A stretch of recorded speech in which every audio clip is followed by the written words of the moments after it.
Imagine que você é um líder respeitado, um herói nacional, mas de repente, para não ser assassinado brutalmente pelos seus inimigos, você precisa se fingir de louco. Você começa a babar na própria barba, a revirar os olhos e a arranhar os portões da cidade como se fosse um animal encurralado, abrindo mão de absolutamente toda a sua dignidade apenas para continuar respirando. Essa cena não é o roteiro de um filme de suspense. Esse foi um dos dias mais humilhantes da vida do rei Davi.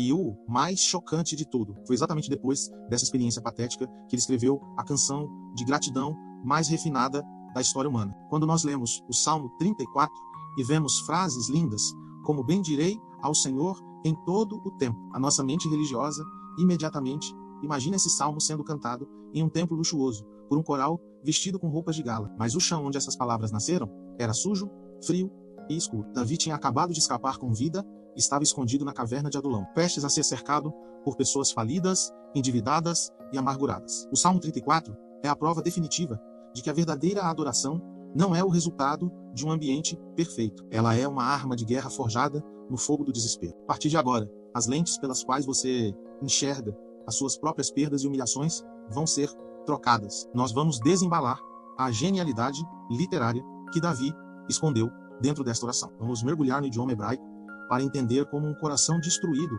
atrai a presença de Deus como um imã e como a pior noite da sua vida pode se transformar no alimento que vai sustentar o seu futuro. Se você acha que perdeu a sua dignidade ou se está se escondendo em uma caverna emocional, este texto vai arrancar você daí de dentro.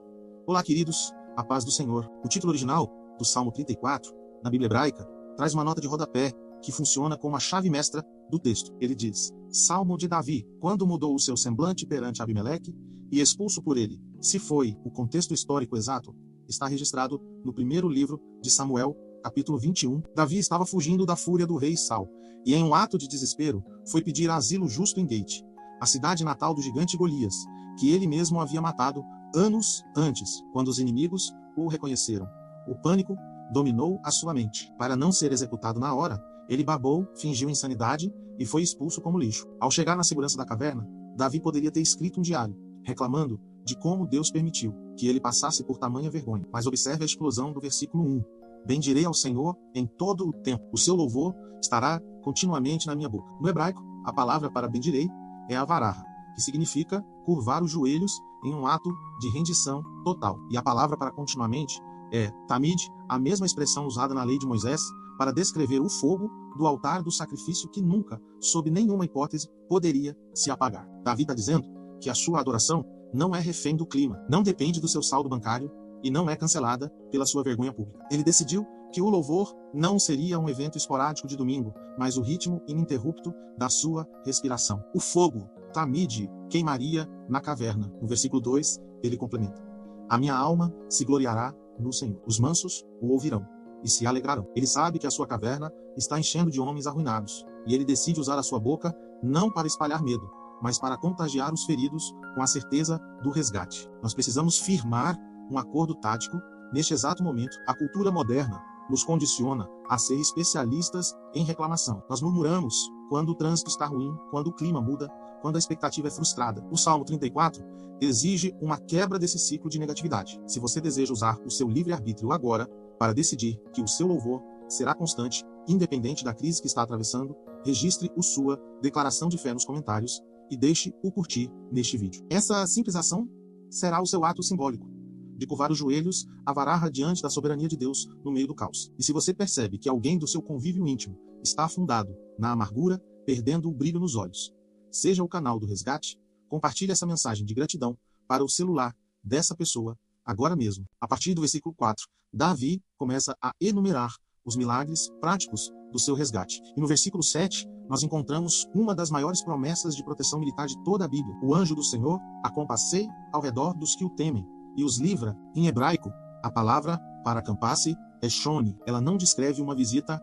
rápida, como alguém que passa pela sua casa, toma um café e vai embora. Shoni é um termo de estratégia de guerra, que significa fixar estacas no chão, montar um perímetro de defesa impenetrável e estabelecer uma base de operações permanente. Davi está dizendo que você pode até morar em uma caverna suja, mas o cordão de isolamento invisível que protege a sua vida é chefiado pelo próprio comandante das milícias celestes. E então, no versículo 8, ele nos dá uma ordem sensorial que muda tudo.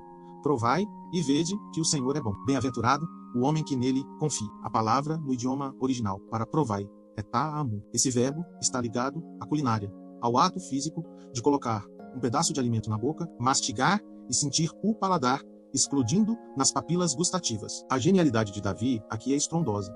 Ele nos ensina que Deus não é uma teoria acadêmica para ser debatida em uma sala de aula. Deus é um banquete para ser experimentado. Você não convence alguém do sabor de um mel maravilhoso usando argumentos lógicos. Você entrega uma colher e diz: experimenta. O verdadeiro conhecimento de Deus exige degustação espiritual, prática. Caminhando para a reta final do Salmo, Davi entrega a chave que explica por que ele foi salvo da loucura. O versículo 18 diz: perto está o Senhor dos que têm o coração quebrantado e salva os contritos de espírito. A expressão hebraica para coração quebrantado é nishberei lev, que descreve algo que foi despedaçado, moído, estilhaçado em pedaços tão pequenos que não podem ser colados com força humana. A religiosidade ensina que Deus gosta de pessoas inteiras, perfeitas e autossuficientes. Mas o hebraico revela que o orgulho cria uma repulsão magnética contra os céus, enquanto o coração esmagado é o maior ímã do universo para atrair a presença de Deus. Onde há estilhaços de ego, o Senhor se faz mais presente. E o ápice teológico do Salmo 34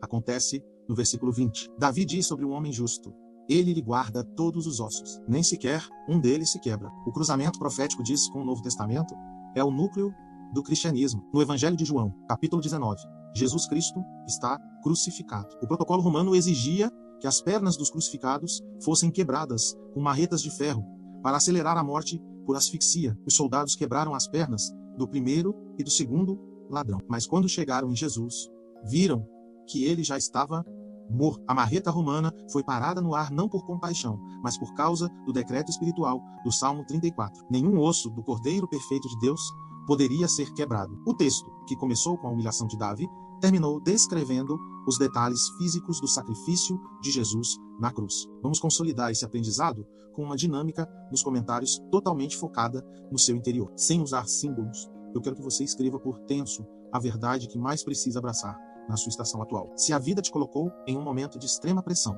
e o seu orgulho foi ferido, escreva a seguinte frase completa: eu entrego a Deus o meu coração estilhaçado. Mas se você já experimentou a intervenção e a proteção invisível nos momentos de perigo, escreva por extenso: eu provo e vejo que o Senhor é bom. Acesse os comentários e registre a sua frase completa. Isso transforma a sua visualização em uma declaração real de posicionamento espiritual. O Salmo 34 nos deixa uma lição imortal.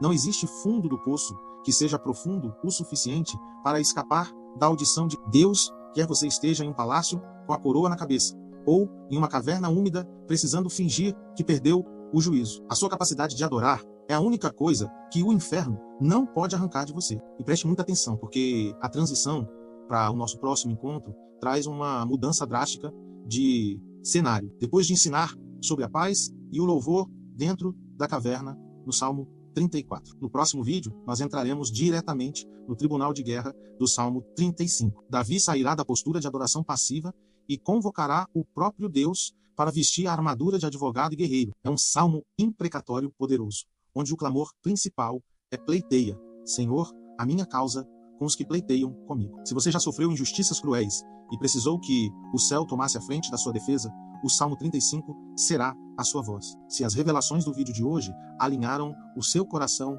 com a gratidão, confirme a sua presença na nossa comunidade, se inscreva no canal para caminhar pela Bíblia sem atalhos. Ative o sino de notificações para que a plataforma garanta o seu acesso instantâneo aos próximos vídeos e deixe o seu like. Que o anjo do Senhor levante um acampamento indestrutível ao redor da sua casa hoje. Que Deus abençoe a sua vida poderosamente. E até o próximo vídeo.